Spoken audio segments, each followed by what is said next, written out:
I'm getting the house and the business. She just gets the dolls.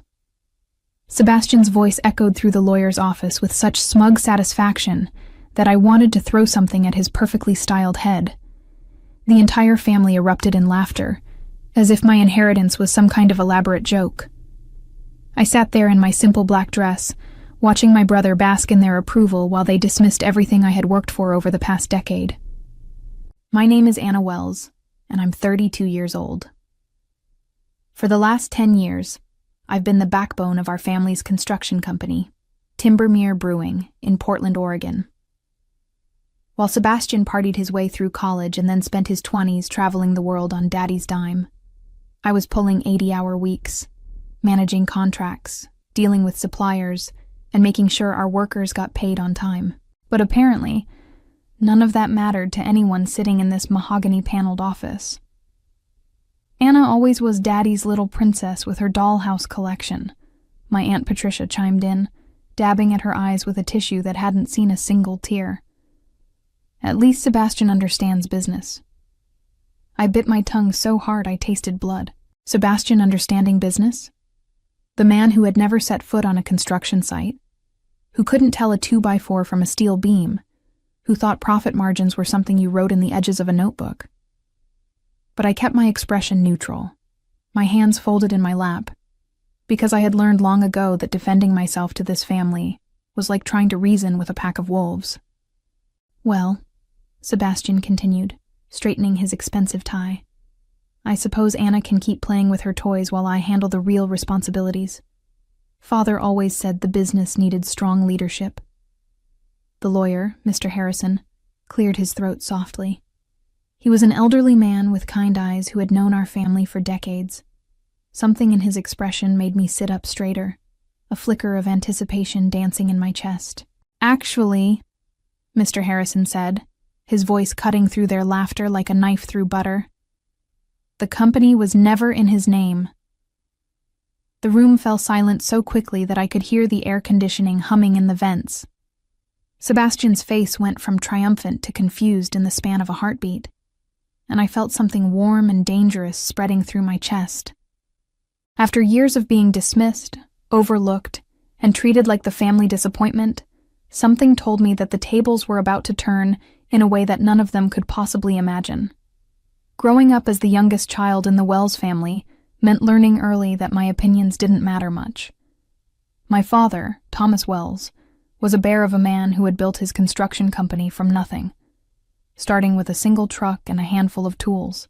My mother, Caroline, had passed away when I was 12, leaving me to navigate the testosterone-heavy world of construction sites and business meetings without much guidance. Sebastian, being 5 years older and the golden boy, was always destined for greatness in everyone's eyes. He played football in high school, dated the homecoming queen, and sailed through business school with average grades that everyone pretended were excellent. Meanwhile, I spent my teenage years at construction sites, learning the difference between various types of concrete and understanding why foundation work mattered more than flashy finishes. Anna's got a good head for numbers, my father used to tell people, as if mathematical ability was some cute party trick rather than a valuable business skill. She keeps me organized. But it was more than that, and deep down, I think he knew it. When Sebastian graduated college and announced he wanted to find himself through a year-long backpacking trip through Europe, I was the one who stepped up. When our biggest client threatened to cancel $1 million contract because of communication breakdowns, I was the one who salvaged the relationship. When we nearly lost 3 key employees to a competitor, I restructured our benefits package and convinced them to stay.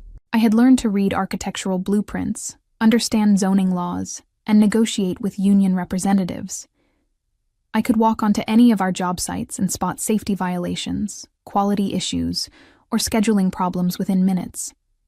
Sebastian, on the other hand, had visited exactly 2 construction sites in his entire life, and both times he had complained about getting his shoes dirty. Sebastian will take over when I retire, my father would say at family gatherings, and everyone would nod approvingly. He's got the Wells leadership gene. What they saw as leadership, I recognized as laziness disguised by charm. Sebastian could schmooze clients at fancy dinners, but he couldn't read a contract to save his life. He looked good in a suit and sounded confident when he talked about synergy and market positioning, but he had no idea what it actually cost to pour a foundation or frame a house. Still, I kept working.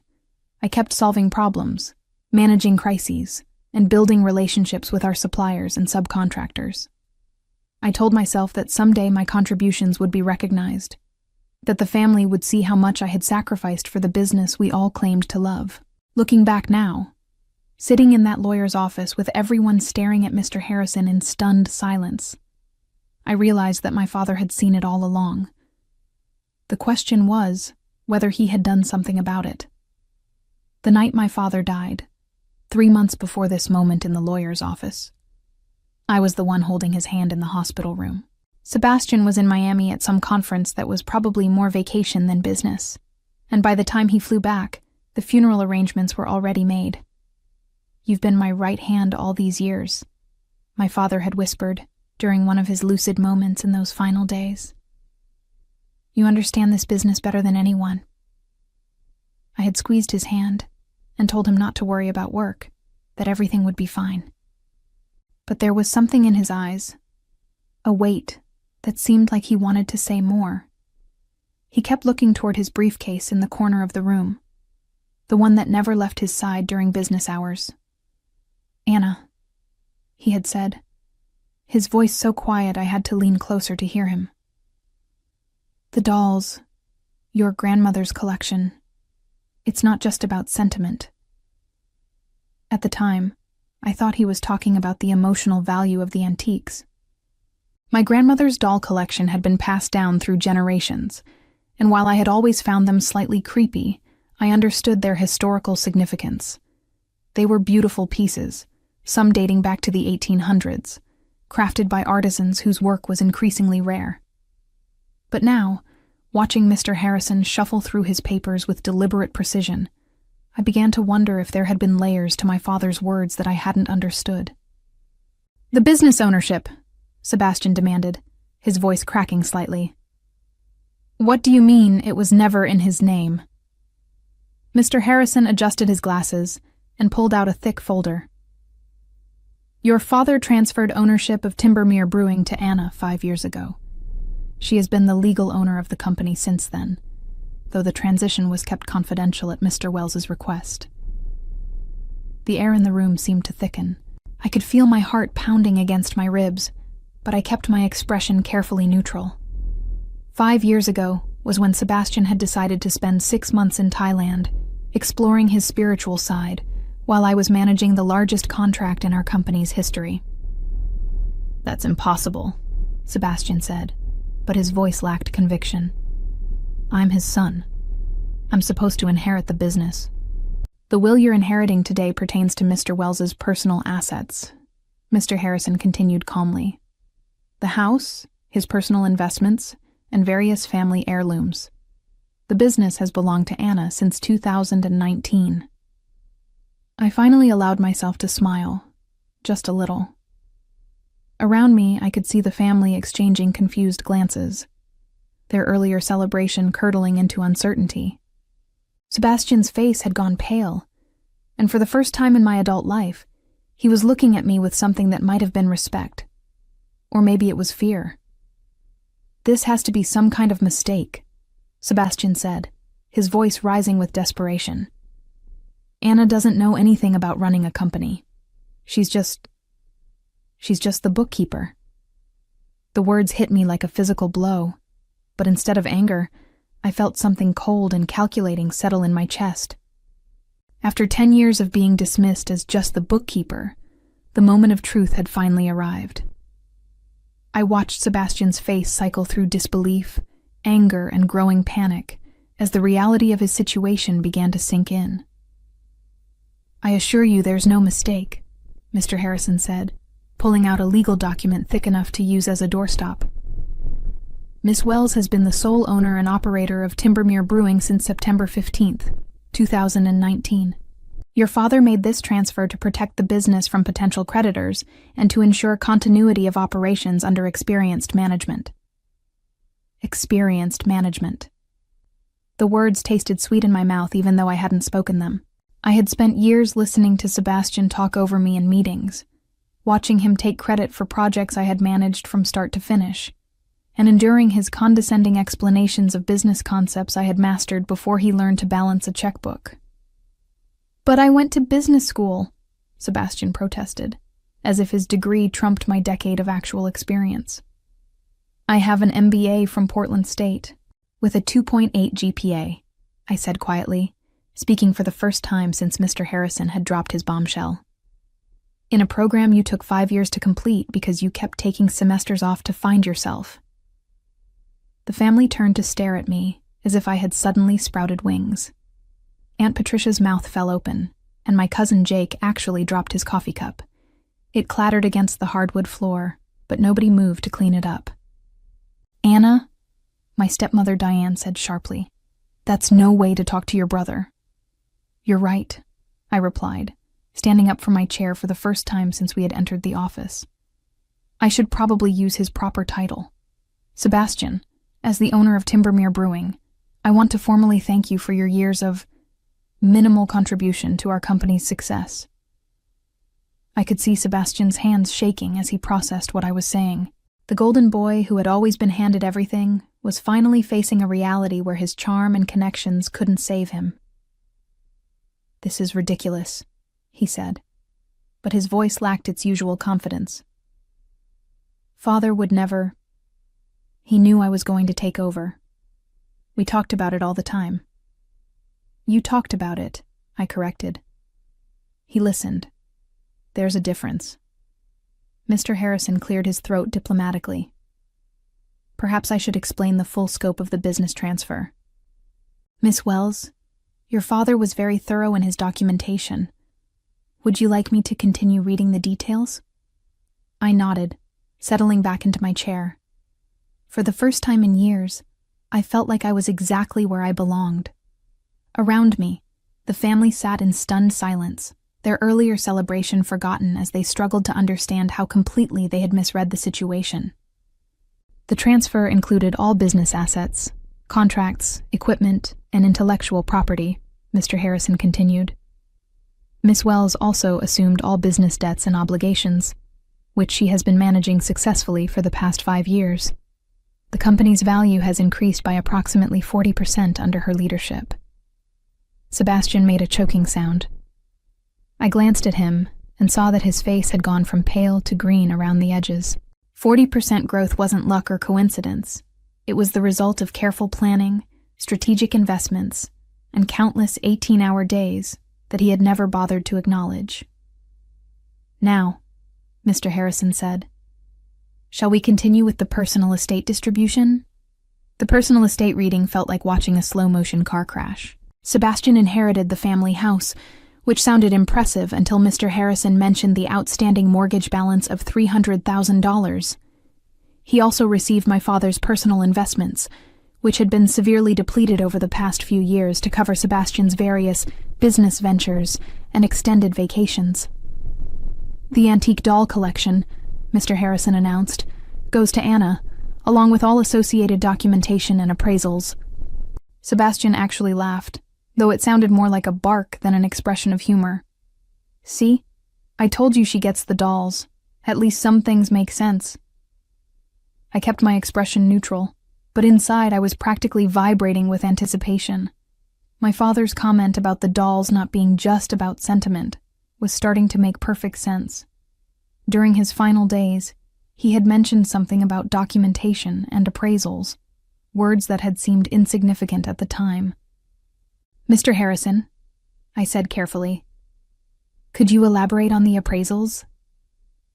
The elderly lawyer smiled, and I caught a hint of mischief in his eyes. "Certainly. Your grandmother's collection consists of 47 pieces, including several rare Jumeau dolls from the 1870s and a complete set of early Madame Alexander collectibles. The most recent appraisal, completed last year, valued the collection at $512,000. The silence that followed was so complete, I could hear someone's stomach growling. Sebastian's laughter died in his throat, and he stared at me with the expression of someone who had just realized he had been playing chess while everyone else was playing checkers. $500,000, Aunt Patricia whispered. For dolls? Antique dolls are serious investments, Mr. Harrison explained. Miss Wells's great-grandmother began the collection in the 1920s, and each subsequent generation has added carefully selected pieces. Your father was quite proud of Anna's knowledge of the collection's history and value. I had always been the family member who listened to my grandmother's stories about each doll, who helped her research their origins and maintain their condition. While Sebastian had been rolling his eyes and making jokes about creepy old toys, I had been learning about craftsmanship, historical significance, and market appreciation. So let me understand this, Sebastian said slowly, his voice tight with barely controlled panic. Anna gets a business worth millions plus $500,000 in antiques, and I get a house with a massive mortgage? You also get father's car, Diane offered weakly, as if a 10-year-old pickup truck might somehow balance the scales. The Timbermere Brewing Company, Mr. Harrison added, consulting his notes, was appraised at $2.3 million as of last month. Miss Wells has been managing the company's finances, operations, and strategic planning for the past 5 years, while maintaining her position as majority owner. I watched Sebastian do the math in his head, his face cycling through various shades of realization and defeat. $2.3 million for the business, plus $500,000 for the dolls, plus the satisfaction of finally being recognized for my actual contributions. Meanwhile, he was looking at a house he couldn't afford to maintain, and a pickup truck that needed a new transmission. This can't be legal, he said desperately. There has to be something we can do. Anna tricked him somehow. Actually, I said, standing up again and smoothing down my skirt. I think it's time I explained exactly how this happened. 5 years ago, I began, enjoying the way everyone leaned forward despite themselves. Sebastian was in Thailand finding his spiritual center while I was managing the Patterson Heights development project. You remember that one, don't you, Sebastian? The $20 million contract that almost fell through because of permitting issues? Sebastian's eyes darted around the room, looking for support that wasn't coming. Everyone remembered the Patterson Heights project because it had been the biggest success story in our company's history. I spent 3 months working with city planners, environmental consultants, and zoning committees to resolve problems that could have cost us everything, I continued. While I was doing that, our lawyer discovered that one of our subcontractors was preparing to file a lawsuit that could have bankrupted us. Mr. Harrison nodded. Your father was facing potential personal liability that could have extended to his personal assets, including the family home. So he called me into his office, I said, remembering that conversation as clearly as if it had happened yesterday. He said he had been watching me handle increasingly complex responsibilities, and he wanted to protect both the business and the family. The solution was to transfer ownership to someone who actually understood the company's operations. But why didn't he tell us? Diane asked, though her voice lacked its earlier accusatory tone. Because he knew exactly how you would react, I replied. The same way you're reacting now, with shock that Anna could possibly be capable of running something more complicated than a lemonade stand. Sebastian finally found his voice again. This is insane. You can't just give away a multi-million-dollar company without discussing it with the family. He didn't give it away, I said. And for the first time, I allowed some steel to creep into my voice. I earned it. Every 18-hour day, every crisis I solved, every relationship I built with our clients and suppliers. While you were posting Instagram photos from beach resorts, I was making sure our workers had jobs to come back to. I pulled out my own folder, one I had brought with me but hadn't expected to need. I have 5 years of financial records showing company growth under my management. I have testimonials from clients, suppliers, and employees. I have documentation of every major decision I've made and every problem I've solved. Mr. Harrison looked impressed. Your father mentioned you were thorough, but I didn't realize you had compiled such comprehensive records. I learned early that in this family, You need to document everything if you want anyone to believe you actually did it, I said, glancing meaningfully at Sebastian. Too many times I watched someone else take credit for my work. The room fell silent again, but this time it felt different. Instead of the shocked silence of people processing unexpected news, this was the uncomfortable quiet of people realizing they had been wrong about something fundamental. So what happens now? Sebastian asked, his voice barely above a whisper. I looked at my brother. This man who had spent 37 years coasting on charm and family connections, who had never questioned his right to inherit everything our father had built. For a moment, I almost felt sorry for him. Now, I said, you figure out how to make your own way in the world, just like I did. I gathered my papers and stood up, ready to leave the office where I had just officially become one of the wealthiest young women in Portland. But before I reached the door, I turned back one more time. Oh, and Sebastian, the business isn't hiring right now. The aftermath of the will reading was everything I had dreamed of and more. Sebastian stumbled out of Mr. Harrison's office looking like he had been hit by a freight train, while Aunt Patricia and Diane whispered furiously in the hallway about unfair surprises and ungrateful children. I walked past them all with my head held high, carrying the folder that contained 5 years of documentation, proving I had earned every penny of my inheritance. Anna, wait! Sebastian called after me as I reached the elevator. His voice had lost all its earlier arrogance, replaced by something that sounded almost like desperation. We need to talk about this. I turned to face him, noting how his expensive suit suddenly looked shabby and his perfect hair appeared disheveled. What exactly do you want to talk about, Sebastian? How you never once asked about my work. How you assumed you deserved to inherit a business you never bothered to understand. Or how you just spent the last hour insulting my intelligence in front of our entire family?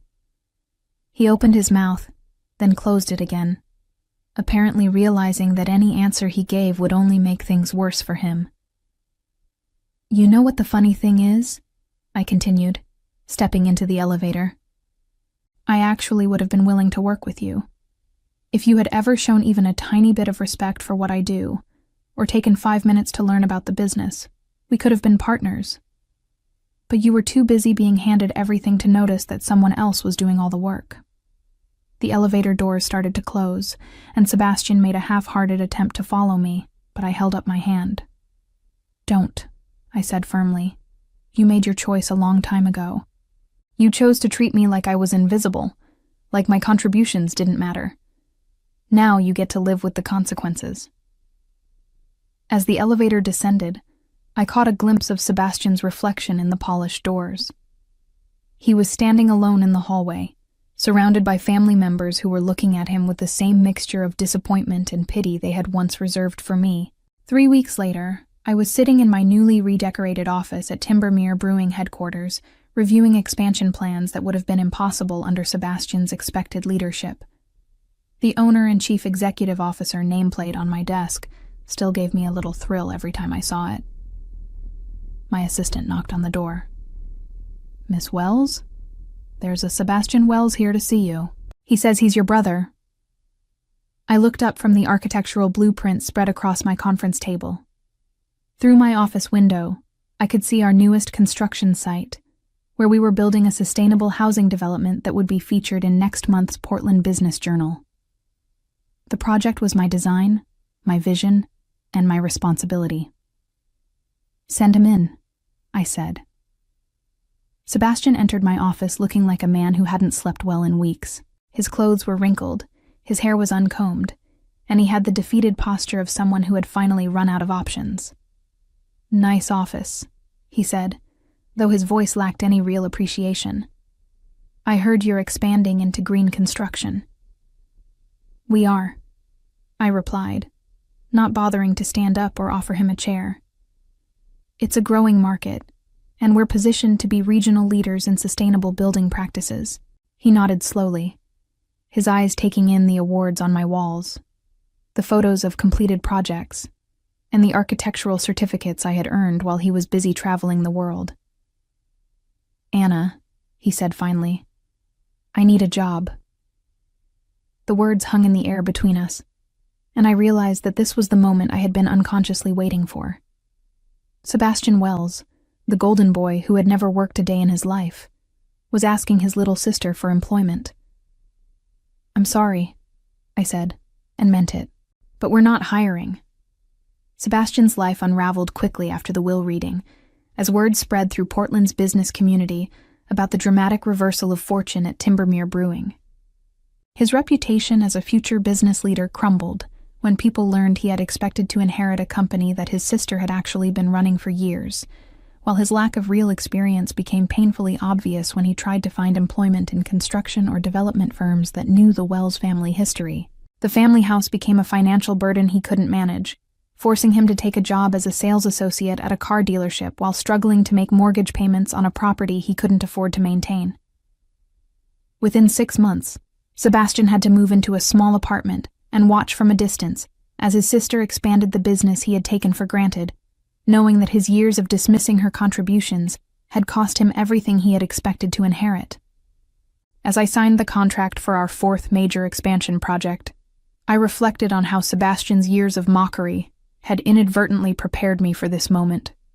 His constant dismissal of my abilities had forced me to document every success, prove every point, and build the kind of comprehensive track record that made my ownership unquestionable when the truth finally emerged, teaching me that sometimes the most satisfying revenge is simply letting people discover that the person they underestimated was actually in control all along.